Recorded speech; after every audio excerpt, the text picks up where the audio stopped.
अब हम बात करते हैं कि जिम्नोस्पर्म के अंदर रिप्रोडक्शन किस तरह का होता है। तो रिप्रोडक्शन जो है वो हेट्रोस्पोरस टाइप का होता है, यानी हेट्रोस्पोरस टाइप का, यानी दो तरह के स्पोर्स बनते हैं, एक माइक्रोस्पोर बनता है, एक मेगास्पोर बनता है। ठीक है, अब माइक्रोस्पोर और मेगास्पोर जो है वो किसके ऊपर बनते हैं? मेगास्पोर जो है वो किस में बनेंगे? मेगास्पोरेंजिया के अंदर बनते हैं। मेगास्पोरेंजिया जो है वो किस पे मिलती है? मेगास्पोरोफिल पे मिलती है। ओके, मेगास्पोरोफिल क्या है? ऐसी लीव जिसके ऊपर स्पोरेंजिया बनती है। ओके, सो मेगास्पोरोफिल्स जो है उनके ऊपर मेगास्पोरेंजिया होती है, और मेगास्पोरेंजिया से कौन से स्पोर्स बनते हैं? मेगा स्पोर्स बनते हैं। ओके, आपकी माइक्रोस्पोरोफिल जो है उनके ऊपर कौन सी स्पोरेंजिया मिलती है? माइक्रोस्पोरेंजिया मिलती है, और माइक्रोस्पोरेंजिया से किस तरह के स्पोर्स बनते हैं? माइक्रोस्पोर्स बनते हैं। ओके, मेगास्पोर जो है वो क्या कहलाते हैं? फीमेल गैमेट कहलाते हैं। ओके, और जो माइक्रोस्पोर्स है वो क्या कहलाते हैं? मेल गैमेट कहलाते हैं। ओके, नेक्स्ट, माइक्रो और जो मेगास्पोरोफिल्स होती है उनकी एग्रीगेशन से क्या होता है? इनमें एक अलग तरह की स्ट्रक्चर बन जाती है जिसको हम बोलते हैं कोन और स्ट्रोबेलाई। ठीक है, नेक्स्ट आता है जो कोन्स होते हैं वो किस तरह के होते हैं? मोनोस्पोरेंजिया टाइप के होते हैं। ठीक है, सो मोनोस्पोरेंजिया टाइप का मतलब कि जो सिंगल कोन, यानी मेल कोन अलग होगा और फीमेल कोन अलग होगा। क्यों होता है? क्योंकि इनके अंदर जो रिप्रोडक्शन हो रहा है वो किस तरह का होता है? हेट्रोस्पोरस टाइप का है। दोनों तरह के जो गैमेट्स होते हैं वो अलग अलग स्पोरेंजिया के अंदर बनते हैं, अलग अलग स्पोरोफिल्स के ऊपर रहते हैं। ठीक है, सो जो कोन्स होते हैं वो किस तरह के होते हैं? मोनोस्पोरेंजिया टाइप के होते हैं। ओके, अब मोनोस्पोरेंजिया कोन्स जो है वो भी दो तरह के होते हैं, आपके मेल कोन अलग होगा और फीमेल कोन अलग होता है। ओके, मेल कोन किस तरह से बनता है? जैसे मैंने आपको बताया कि माइक्रोस्पोरोफिल जो है वो एग्रीगेट होती है और मेल कोन बनाती है। मेगास्पोरोफिल जब एग्रीगेट होगी तो क्या बनाएगी? फीमेल कोन बनाती है। ओके, मेल कोन जो होता है वो शॉर्ट लिव्ड होता है। ओके, और जो फीमेल कोन होता है वो परसिस्टेंट होता है। और परसिस्टेंट का मतलब क्या होता है? कि वो लॉन्ग लिव्ड होता है, या कह सकते हैं कि बहुत लंबे टाइम तक ये ट्री के ऊपर लगा रहता है। ओके, अब मेगास्पोरेंजियम जो है वो किस तरह के होते हैं? नेकेड होते हैं। मेगास्पोरेंजियम को हम क्या बोलते हैं? ओव्यूल। ओके, तो मेगास्पोरेंजियम जो मेगास्पोरोफिल्स पे लगते हैं वो किस कंडीशन में होते हैं? नेकेड कंडीशन के अंदर वहां डेवलप होते हैं। ओके, नेक्स्ट आता है ओव्यूल्स इंटेगुमेंट्स जो है, ओव्यूल्स की जो कवरिंग होती है वो किस तरह की होती है? तो 3 लेयर्ड स्ट्रक्चर होता है। ओव्यूल जो मेगास्पोरेंजियम है वो 3 लेयर्ड होता है। आउटर और इनर लेयर जो है वो फ्लैशी होती है, और मिडिल लेयर जो है वो स्टोनी होती है। ओके, नेक्स्ट आता है मेल गैमेट जो है वो नॉन मोटाइल होते हैं। नंबर ऑफ आर्चिगोनियम जो है फीमेल गैमेटोफाइट के अंदर जो आर्चिगोनिया का नंबर होता है वो स्पीसीज टू स्पीसीज वेरी करता है। अलग अलग स्पीसीज के अंदर अलग अलग उसका नंबर होता है। जैसे फॉर एग्जांपल साइकस के अंदर बहुत सारी होती है, सेवरल आपके पास में आर्चिगोनिया बनती है, लेकिन पाइनस के अंदर ओनली 2 ही आर्चिगोनिया डेवलप होती है। ओके, अब बात आती है कि आर्चिगोनिया की स्ट्रक्चर किस तरह की होती है। तो आर्चिगोनिया के अंदर क्या बनता है? एग बनता है। ओके, आर्चिगोनिया जो है किससे कंपोज होती है? एग से और वेंटर कैनाल सेल से, यानी आर्चिगोनिया का जो बेसल पार्ट है उसके अंदर एग बनता है। जो नैरो पार्ट होता है वो किससे कंपोज होता है? वेंटर कैनाल सेल से कंपोज होता है। ओके, जिम्नोस्पर्म की जो आर्चिगोनिया होती है उसके अंदर नेक कैनाल सेल्स एब्सेंट होती है। ये याद रखिएगा हमेशा, हर किसी टाइडोफाइट का क्या था? नेक कैनाल सेल्स प्रेजेंट होती है, लेकिन जिम्नोस्पर्म के अंदर नेक कैनाल सेल्स एब्सेंट होती है। ओके, नेक्स्ट आता है पॉलिनेशन जो है जिम्नोस्पर्म में किस तरह से होता है? तो ये विंड पॉलिनेटेड होते हैं। ओके, पॉलन ग्रेन्स जो है वो कहाँ मिलते हैं? पॉलन चैम्बर्स में मिलते हैं। पॉलन ग्रेन्स जो है वो डायरेक्ट कांटेक्ट में आते हैं एग के। ओके, नेक्स्ट आता है फर्टिलाइजेशन जो है वो किस तरह का होता है? तो इनके जिम्नोस्पर्म के अंदर फर्टिलाइजेशन जो है वो साइफोनोगैमिक टाइप का होता है। ओके, सो साइफोनोगैमस क्या है? Siphonogamous is a condition in plants in which pollen tubes are developed for the transfer of male gamete to egg या male cells to egg। ठीक है, तो मेल गैमेट को एग तक किस तरह से ट्रांसफर किया जाए? तो इसके लिए क्या बनती है? हाँ, टाइडोफाइट से क्या था? जर्म ट्यूब बनती है, लेकिन यहाँ पर क्या बनती है? पॉलन ट्यूब बनती है। तो इस तरह का जो फर्टिलाइजेशन होता है वो क्या कहलाता है? साइफोनोगैमस टाइप का फर्टिलाइजेशन कहलाता है। ठीक है, नेक्स्ट आता है पॉलन ट्यूब जो है वो किस तरह की होती है? तो हॉस्टोरेल होती है या स्पर्म कैरियर होती है। पॉलन ट्यूब जो है उसको न्यूट्रिएंट जो है वो किससे मिलता है? तो पॉलन ट्यूब जो है वो फीमेल न्यूक्लियस जो होता है उससे न्यूट्रिएंट्स को सोक करती है या एब्जॉर्ब करती है। ठीक है, और पॉलन ट्यूब जो है उसको स्पर्म कैरियर भी बोलते हैं। ओके, अब बात आती है कि फर्टिलाइजेशन हो गया, फर्टिलाइजेशन के बाद में कौन सी स्टेज बनती है, जायगोट बनता है, ठीक है। जायगोट जो है वो किसका रिजल्ट है, फर्टिलाइजेशन का, ओके। जायगोट जो है वो किस तरह से एक्ट करता है, तो it's act as a mother cell of the next sporophytic generation, यानी नेक्स्ट जो स्पोरोफिटिक जनरेशन राइज होगी वो किससे होती है, जायगोट से बनती है। तो जायगोट जो है वो क्या कहलाता है, मदर सेल कहलाता है, किसके लिए, स्पोरोफिटिक जनरेशन के लिए, ठीक है, जो नेक्स्ट जनरेशन बन रही है, ओके। नेक्स्ट आता है एम्ब्रियो का डेवलपमेंट किस तरह से होता है, तो डेवलपमेंट ऑफ एम्ब्रियो जो है वो किस तरह का होता है, तो मीरोब्लास्टिक होता है।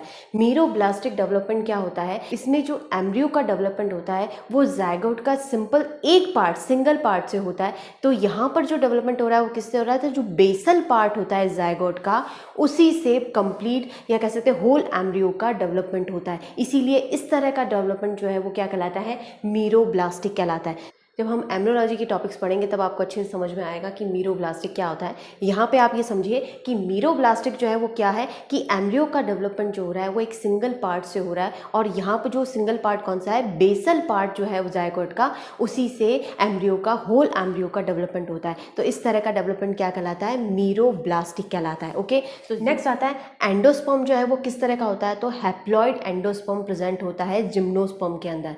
और एंडोस्पर्म क्या है, सुना होगा, जानते भी होंगे कि एंडोस्पर्म का मतलब क्या होता है, कि जो एम्ब्रियो को न्यूट्रिशन प्रोवाइड करता है। तो एम्ब्रियो जो है वो किससे न्यूट्रिशन लेता है, तो एंडोस्पर्म से न्यूट्रिशन लेता है। यदि हम नॉर्मल समझे कि एंडोस्पर्म जो है वो क्या है, तो इस तरह के टिश्यू है जो एम्ब्रियो को सराउंड किए हुए रहता है, उसको कवर्ड किए रहता है, और उसकी कवरिंग से एम्ब्रियो को न्यूट्रिशन मिलता है, ओके। यहाँ जो एंडोस्पर्म है वो हैप्लॉइड है। क्यों हैप्लॉइड होता है, क्योंकि इसका जो डेवलपमेंट होता है बिफोर फर्टिलाइजेशन होता है। फर्टिलाइजेशन के बाद जितनी भी स्टेजेस बनती है वो हमेशा डिप्लॉयड होती है, लेकिन बिफोर फर्टिलाइजेशन जो चीज़ बन रही है या जो स्टेज बन रही है, जो स्ट्रक्चर बन रही है, वो हमेशा हैप्लॉइड होती है, ओके। सो यहाँ जो एंडोस्पर्म है वो बिफोर फर्टिलाइजेशन डेवलप हो रहा है, इसीलिए ये हैप्लॉइड होता है, ओके। नेक्स्ट आता है कि इनके अंदर पॉली एम्ब्रियोनी होती है। पॉली एम्ब्रियोनी का मतलब होता है कि एक से ज़्यादा इनके अंदर एम्ब्रियो बनते हैं, ओके। पॉली एम्ब्रियोनी जो है वो किस तरह की होती है, दो तरह से आप बन सकती है, या एक से ज़्यादा जो एग्स है उनके अंदर फर्टिलाइजेशन हो, ठीक है, या फिर जो जायगोट बन रहा है उसके अंदर डिवीजन होता है। तो ये दोनों ही स्टेजेस होती है जो पॉली एम्ब्रियोनी के लिए रेस्पॉन्सिबल होती है। लेकिन जिम्नोस्पर्म के अंदर क्या होता है कि only one embryo attains maturity due to physiological competition. Physiological competition बहुत ज़्यादा होता है, जिसकी वजह से सिर्फ एक ही एम्ब्रियो मैच्योर होता है, ओके। अब जो नेकेड ओव्यूल्स होते हैं वो क्या डेवलप करते हैं, सीड डेवलप करते हैं, ठीक है। और जो ओव्यूलर इंटेगुमेंट्स होते हैं वो क्या बनाते हैं, सीड कोड का फॉर्मेशन करते हैं, okay. So naked ovule develops into seeds and ovular integuments form the seed coat, okay. Next आता है नंबर ऑफ कॉटिलिडन्स कितने होते हैं सीड के अंदर। फॉर एग्जांपल साइकस जो है उसके अंदर 1 और 2 कॉटिलिडन्स होते हैं साइकस के अंदर, लेकिन but more than 2 cotyledons in present in Pinus, okay. So Pinus के अंदर बहुत सारे होते हैं, सेवरल कॉटिलिडन्स होते हैं, बट साइकस के अंदर 1 और 2 होते हैं। ये याद रखिएगा, कितने कॉटिलिडन्स होते हैं साइकस के अंदर, 1 हो सकते हैं, 2 हो सकते हैं, और बहुत सारे हो सकते हैं पाइनस के अंदर, ओके। ये साइकस और पाइनस, ये एग्जाम्पल याद रखिएगा, इन्हीं के अंदर कंपेरिजन चलता है जिम्नोस्पर्म के अंदर, ओके। नेक्स्ट आता है जो सीड्स होते हैं वो किस तरह के होते हैं, तो सीड्स जो है वो शॉर्ट डोर्मेंट पीरियड भी रख सकते हैं और लॉन्ग डोर्मेंट पीरियड भी रखते हैं, ठीक है। अलग अलग स्पीसीज़ के अंदर जो टाइम पीरियड होता है वो अलग अलग होता है या वेरी कर सकता है, ओके। ये जब जो सीड्स होते हैं वो जर्मिनेट होते हैं, जर्मिनेशन से क्या बनती है, न्यू स्पोरोफिटिक प्लांट बॉडी बनती है, ओके। जो सीड्स होते हैं वो 3 स्टेजेस या कह सकते हैं 3 फेजेस रिप्रेजेंट्स करते हैं जिम्नोस्पर्म के लाइफ साइकिल के अंदर, ठीक है। तो वो 3 फेजेस कौन सी होती है, फर्स्ट फेज होती है हमारे पास में इंटेगुमेंट्स एंड न्यूसिलस। जो इंटेगुमेंट्स और न्यूसिलस है ये मदर स्पोरोफिटिक फेज होती है, ओके। मदर स्पोरोफिटिक फेज यानी इसी से सारा आगे का जो डेवलपमेंट होता है वो सारा किससे होता है, मदर स्पोरोफिटिक फेज से होता है, और वो कौन सी है, इंटेगुमेंट और न्यूसिलस होते हैं। तो इसे कहते हैं हम फर्स्ट, इसको हम बोल सकते हैं ये it's a first sporophytic phase, okay.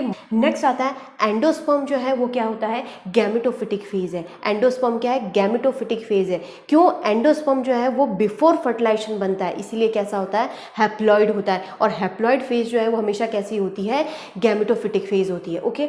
Next embryo जो है वो कैसा होता है, डिप्लॉइड फेज होता है। क्यों, क्योंकि एम्ब्रियो का जो डेवलपमेंट होता है वो किससे हो रहा है, जायगोट से हो रहा है, और जायगोट क्या होता है, डिप्लॉयड होता है। ओके, जायगोट जो है वो किसका रिजल्ट है, फर्टिलाइजेशन का रिजल्ट है।